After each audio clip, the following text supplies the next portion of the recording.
Hello guys everyone, welcome back to new vlog. तो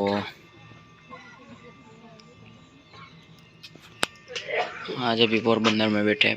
पर पोरबंदर क्या, पर बावड़ी नाम है। यहाँ पे हमारी 5 बजे सुबह हो रही है आज। ये देखिए गाड़ी पे 8 पड़ी है।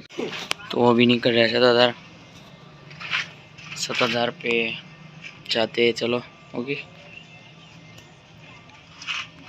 ओके हो ही जाने। अरे क्या हुई चम मला निकला देखा तो क्या हुई जाओ ती अंधारा मनो जैसा है। तो अभी जा रहे चाय पीने। चाय पीने चुबे चुबे देखा तुमने थे। आ जाओ है।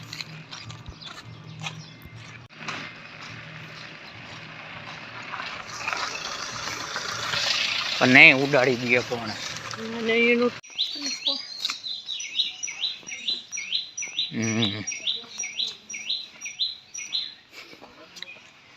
तो